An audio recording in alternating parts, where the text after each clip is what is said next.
Olá, meu nome é Antônio Roberto Vinha, eu sou cientista político. Estamos no dia 31 de maio de 2017. Às vezes, quando a gente sabe a origem das coisas, fica muito mais fácil para a gente entender o cenário de alguma coisa. Então, estudar história, gurizada, mesmo que não seja mais obrigatório na escola, algumas disciplinas não são mais obrigatórias no nosso país, infelizmente, é sempre fundamental para que você saiba o motivo, o porquê das coisas. E às vezes a história não está nos livros. Às vezes a história não é contada. Ou é contada pela ótica de alguém que quer manipular o teu conhecimento. E se tu não souber a origem das coisas, se isso não for importante, por exemplo, para um Estado que está criando uma formação política e social, se não houver sociologia, não houver filosofia, não houver estudo dos problemas brasileiros, organização social e política do Brasil, educação moral e cívica, filosofia, sociologia, já falei, essas disciplinas elas não são mais obrigatórias no Brasil. Elas não existem mais em boa parte delas.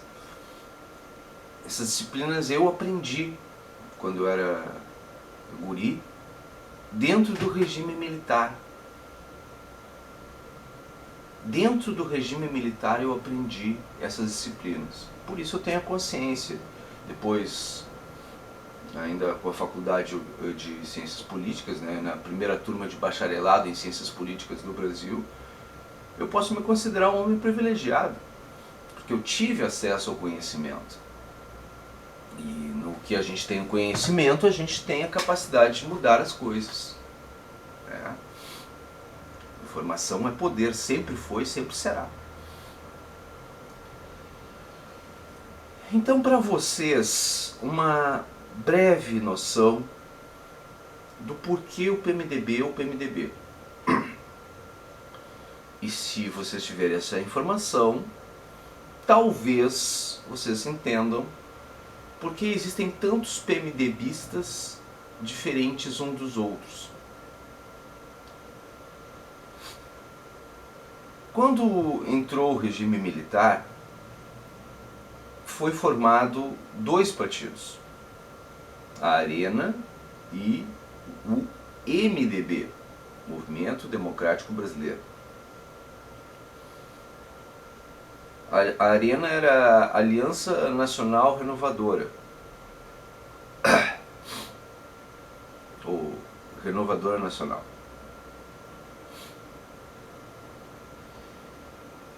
E a Arena era a direita, o MDB era a esquerda. Então, quando foi criado o MDB, todas aquelas pessoas que faziam parte do Partidão, que era o Partido Comunista do Brasil, brasileiro, na época, e todas as pessoas que faziam parte da linha de esquerda e que não fugiram, ou que tinham uma tendência mais à esquerda, todas essas pessoas elas foram para o MDB. Todas as pessoas que tinham uma ligação mais com o trabalhismo, ou com o socialismo, ou até mesmo com o próprio comunismo, foram ao MDB. Algumas pessoas, quando eu me lembro, eu achei engraçado isso, quando eu lembrei, assim, que não é muito diferente dos dias atuais, mas naquela época era pior ainda. Porque tinha as prisões, por alguma coisa que fosse qualquer. E no caso do MDB, era como se fosse uma condição sine qua non fazer parte do MDB ser preso político. se vocês pegassem, porque na época eles só colocavam na televisão, tinha propaganda eleitoral gratuita, já naquela época. Só que eles colocavam a foto do sujeito e o currículo dele. E tu votava pela foto e pelo currículo. Aí tu votava no número da pessoa, né? E escrevia na urna lá, no papel, o número da pessoa e botava na urna. E tinha os protestos que eram considerados anulados, qualquer coisa que tu escrevesse no papelzinho anulava o voto. E muita gente anulava o voto, em vez de fazer um voto válido, simplesmente fazia um protesto e colocava lá. Uma das coisas que quer se evitar, trazendo de volta o voto escrito, né? Se quer evitar esse tipo de protesto. Então as pessoas pegavam e anulavam os votos, né? Mas elas pegavam e faziam manifestações. Então tinha as curiosas manifestações, os curiosos comentários, ou votos em figuras, por exemplo, o rinoceronte cacareco, o macaco Tião, eram bem conhecidos. Esse tipo de manifestação que ganharam eleições, esses personagens, né? E a gente lembra que na época eles botavam as fotos da pessoa e o currículo. E neste currículo do MDB, eis isso, eis aquilo, eis aquele outro, atual ex-preso político. E era a condição do MDB colocar isso.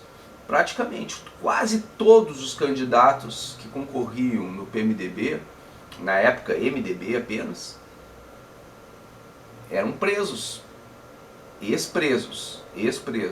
Não podia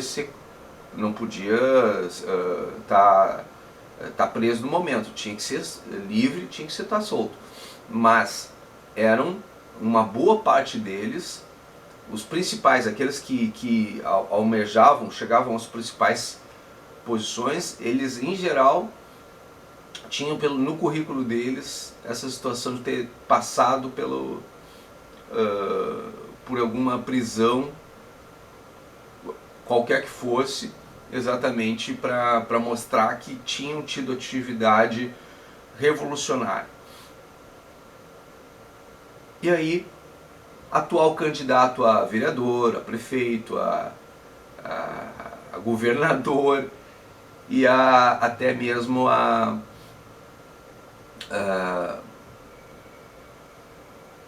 deputado federal, senador. Isso naquela época. Então vocês imaginam a diferença, né, dos dias atuais para aquela época. Quase não tinha. A diferença daquela época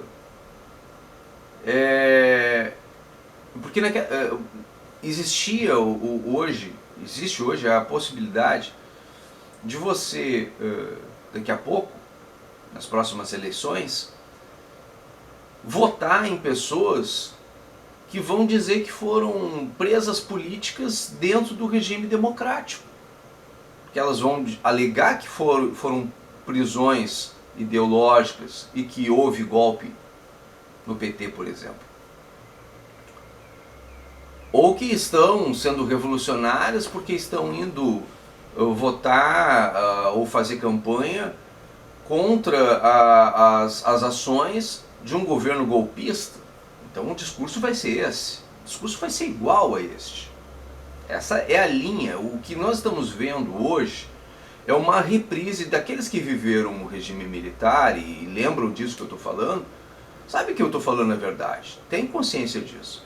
Mas a reprise para essas pessoas é fantástica. Porque eles vivenciaram isso. Experienciaram esse tipo de coisa. No entanto, os mais jovens vão ter ou que acreditar na nossa palavra, ou pesquisar, estudar, porque não tem isso nos livros de história. Não existe isso nos livros de história. E os poucos livros de história que tem, comentário a respeito disso, pode ter a versão de um governo que ficou 4 governos no poder e que modificou a literatura histórica de acordo com seus professores que foram formados nesse período, né, que são todos eles, boa parte deles, doutrinados nessa linha filosófica. Então hoje nós não temos professores de história, nós temos boa parte deles são doutrinadores de história. Eles não contam a versão pelo período militar, eles contam pela linha filosófica da esquerda. Infelizmente, mas eles não mostram tudo, mostram aquilo que lhes interessa. Nesta parte eles não comentam a respeito disso. Não vão argumentar com os alunos e ainda tiram nota se a gente pegar e comentar qualquer coisa a esse respeito. Isso aí vocês façam do jeito que o professor de vocês quer, mas depois na rua vai estudar, vai pesquisar para ver, porque não é do jeito que eles estão contando. E aí vocês têm que lembrar outra situação. Na época, eles ficaram 21 anos no poder, o regime militar. E os partidos tinham recursos, tinham verba, eram só 2 partidos. Tinham boas condições. O que deu estrutura para que esses 2 partidos, a Arena e o MDB, criassem sedes físicas próprias em todas as cidades, em todos os municípios existentes no Brasil. Todos. Então os primeiros municípios, os municípios originais, porque houve depois, na década de 90, houve 2 levas de formação de municipalização. Eles foram emancipados, os municípios foram emancipados. E aí, desmembrado, saiu uma parte de um município para outro, para fazer um outro. A alegação era que não havia alguns bairros, algumas regiões, algumas áreas de cidades, não eram distritos, não eram prestigiados devidamente por alguns prefeitos. Então essas áreas foram desmembradas. Na primeira leva foram áreas industriais, na segunda leva já não tinham mais as indústrias. Isso reduziu bastante, consideravelmente, o PIB, Produto Interno Bruto, de alguns municípios. E foi assim que alguns municípios perderam grande receita. E aí se tornaram alguns municípios industriais, especificamente industriais, na primeira leva. Na segunda leva, isso já houve uma lei que proibiu, né? E foi um pouco mais, foi um pouco diferente a segunda leva da primeira. Houve diferença. Eu sei porque foi meu trabalho de conclusão na faculdade, sobre o Rio Grande do Sul, desse comportamento, né? O que explica muita coisa também, mas é mais técnico, né? Essas 2 levas não tiveram a mesma sorte, porque já na década de 90 já não tinha mais o regime militar. Então esses municípios mais recentes, dessas 2 levas, não têm as sedes físicas do MDB e da Arena antiga. Mas todos os principais, os primeiros municípios e a maior parte dos municípios do Brasil tem ainda hoje sede para o PMDB, que é o sucessor natural do MDB, e sede física para o PP, Partido Progressista, que é a antiga Arena. A imagem foi mudando, modificando, mas a imagem do MDB original e da Arena original vocês encontram nas bandeiras desses 2 partidos. E aí vocês podem identificar. No caso do MDB, tá? No caso do PMDB, se vocês perceberem, vocês vão ver que existe uma ala dentro do PMDB, porque o PMDB eu brinco, né, que se der uma guerra nuclear, sobram as baratas, as formigas e os PMDBistas, porque eles possuem todos esses seres exoesqueleto. Eles sobrevivem à guerra nuclear, eles sobrevivem a tudo. Só que baratas também são vermelhas. Algumas são marrons, outras são vermelhas. Né? Dependendo da variedade de baratas. Digamos que as baratas marrons, elas sejam aquelas baratas mais cascudas, mas elas são mais centralizadas, elas estão lá no centro do negócio. Então elas vão para o lado da direita, vão para o lado da esquerda, elas são centralizadoras, elas não são exatamente de esquerda. É o caso, por exemplo, do Michel Temer. Eu não entendo que o Michel Temer realmente seja de esquerda. Ele também não é de direita. Ele é centralizador. Ele é um homem de centro, uma política de centro. E como ele, existem vários outros PMDBistas que são assim. É a origem real do PMDB. É o PMDB que não é tão de esquerda, mas que foi maleável o suficiente para lidar como esquerda, sendo esquerda, a esquerda aceita pelos militares. Ou seja, uma esquerda maleável, fácil de negociar, que tu consegue trabalhar com eles da mesma maneira. O atual PTB, que depois, quando saiu, voltou o regime de livre votação, digamos assim, de direta já, isso aqui, muita gente saiu do PMDB e refundou o antigo PTB. Este mesmo grupo mais cascudo, mais centralizado, uma coisa assim, essa esquerda maleável que ficou, é a mesma linha do PTB, não é mais o antigo PTB de Getúlio Vargas, era um PTB mais maleável, que saiu do MDB antigo. E uma parte desse grupo ficou dentro do PMDB. Vocês devem estar entendendo onde eu quero chegar. Então existe este grupo dentro do PTB e do MDB, do PMDB. E a outra parte, uma parte mais voltada à esquerda, permaneceu também no PMDB. Então o PMDB tinha o discurso de esquerda, da esquerda tradicional do período militar, a antiga esquerda sobrevivente, aquela que sobreviveu até o regime militar, e o grupo não radical, o grupo que poderia aproximar o PMDB de todos os outros grupos, de todos os outros partidos, e que eventualmente, mais à direita, poderia também agregar valores. Então eles seriam um partido de centro. Por que um partido de centro? Porque é no centro onde está o voto.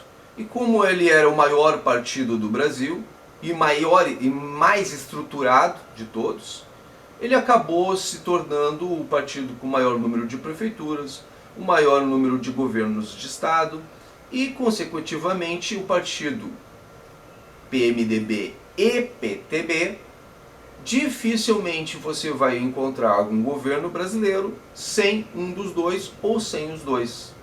E no legislativo, sempre com os dois. Vocês entenderam agora? Agora vejamos a questão Renan Calheiros e Michel Temer, que foi a temática do início da semana. Por que os dois conseguem brigar e ao mesmo tempo sobreviver juntos?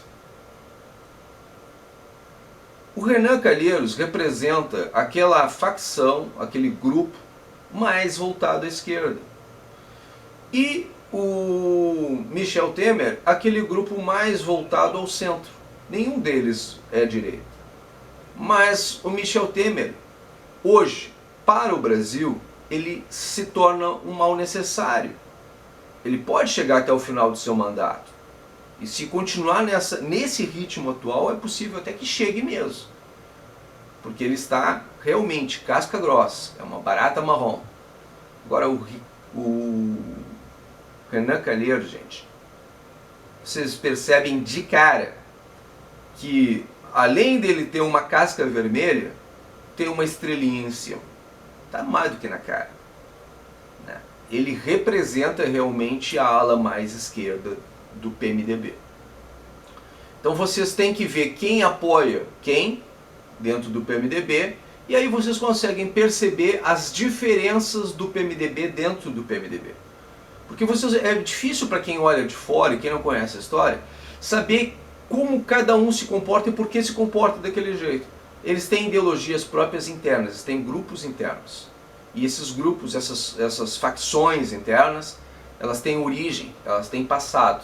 A origem de cada um agora, a partir desse vídeo, vocês têm noção de como saber quem é quem. É isso. Muito obrigado pela atenção dispensada.